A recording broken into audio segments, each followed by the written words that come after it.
చూసారు కదా bigg boss season 9 grand finale episode. Nagarjuna గారు అయితే డాన్స్ పర్ఫార్మెన్స్తో ఎంట్రీ ఇచ్చారు. అండ్ ఎలిమినేట్ అయిన కంటెస్టెంట్స్ అందరూ అయితే స్టేజ్ మీదకి వచ్చారు.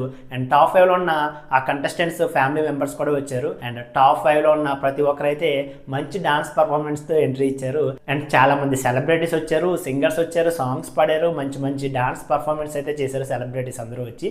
అండ్ శ్రీకాంత్ గారు అయితే వచ్చారు.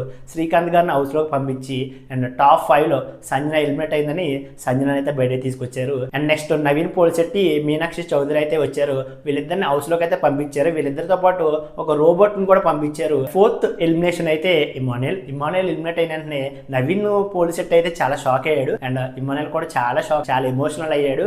అందరూ షాక్ అయ్యారు అబ్బా. అండ్ ఇమానుయల్ ఫ్యామిలీ మెంబర్స్ కూడా చాలా ఎమోషనల్ అయ్యారు. అండ్ ఎక్స్ కంటెస్టెంట్స్ అందరూ వాళ్ళ ఫ్యామిలీ మెంబర్స్ అయితే ఓదార్చారు. నాకైతే ఇమానుయల్ 4th ప్లేస్ వస్తాడని అస్సలు అనుకోలేదు. టాప్ 3లో ఉంటాడేమో అనుకున్నా. కానీ ఈ సీజన్లో ఇంకంతే. కమిడియన్ గానే చూస్తారు అబ్బాయి. ఎంత బాగా టాస్క్లు ఆడినా, ఎంత బాగా ఎంటర్టైన్ చేసిన సార్. అండ్ కమిడియన్ అయితే ఎప్పటికీ విన్నర్ అవ్వలేడు, ఇంకా విన్నర్ కూడా చేయరు. కానీ ఈ సీజన్లో మాత్రం రియల్ విన్నర్ ఎవరంటే నాకైతే ఫస్ట్ ఇమానుయల్ అబ్బా, సెకండ్ డెమోన్ పవన్. ఇమానుయల్ అయితే టాప్ 4లో ఎలిమినేట్ అయిపోయినందుకు చాలా ఎమోషనల్ అయ్యాడు. కొంచెం బాధ అనిపించింది నాకు ఇమానుయల్ని చూసి. అండ్ టాప్ 3లో అయితే డెమోన్ పవన్ అనమాట. డెమోన్ పవన్ అయితే చాలా మంచి నిర్ణయం తీసుకున్నాడు. డెమోన్ పవన్ ఎలిమినేట్ చేయడానికి రవితేజ గారు అయితే హౌస్లోకి అయితే వెళ్ళారు.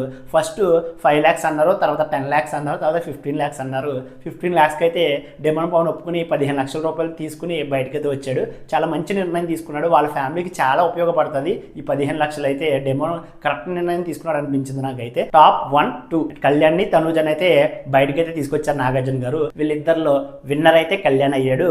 అండ్ తనూజ అయితే రన్నర్ అయింది. తనూజని అయితే స్టార్మా వాళ్ళు అనవసరమైనప్పుడు అయితే బాగా ఎక్కువగా హైప్ ఇచ్చి పెంచారు ప్రోమోల్లో, ఆటల్లో. అండ్ కావాల్సినప్పుడు అయితే హైప్ ఇవ్వకుండా కావాలని చెప్పి చాలా నెగిటివ్ అయితే చేశారు. అండ్ అదే తనుజకి అయితే చాలా మైనస్ అయింది. ఇంకొకటి ఏంటంటే ఆడవాళ్ళే శత్రువు అంటారు కదా, అలాగే తనుజ విషయంలో సెలబ్రిటీస్ కూడా చాలా మంది తనని చాలా నెగిటివ్ చేద్దామని చూశారు. అండ్ ఏదేమైనా సరే తనుజ అయితే రన్నర్ అయింది. ఇంతవరకు వెళ్ళిందంటే చాలా గ్రేట్ అసలు. అండ్ విన్నర్ అయితే కళ్యాణ్ పడాలా.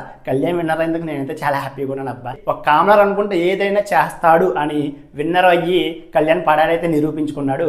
అండ్ ఈ సీజన్ అయితే ఇంతటితో అయిపోయింది. అండ్ ఇప్పటి వరకు నేను చేసిన వీడియోస్ ప్రతి ఒక్కటి చూసి నన్ను ఆదరించిన ప్రతి ఒక్కరికైతే చాలా థ్యాంక్స్. నన్ను ఇన్స్టాగ్రామ్లో ఫాలో చేసిన వాళ్ళకి, అండ్ నా ఛానల్ని యూట్యూబ్లో సబ్స్క్రైబ్ చేసుకున్న వారికి. అండ్ ఇలాగే ఇంకా చాలా మూవీస్ రివ్యూస్ చేస్తాను. మళ్ళీ నెక్స్ట్ సీజన్లో బిగ్ బాస్ రివ్యూస్ చేస్తాను, ఇంకా కామెడీ వీడియోస్ చేస్తాను, వ్లాగ్స్ చేస్తాను. ఈ వీడియోస్ లాగానే ఆ వీడియోస్ కూడా చూసి నన్ను ఆదరిస్తారని మనస్ఫూర్తిగా కోరుకుంటూ ఈ సీజన్కి సైనింగ్ ఆఫ్, సన్నీ.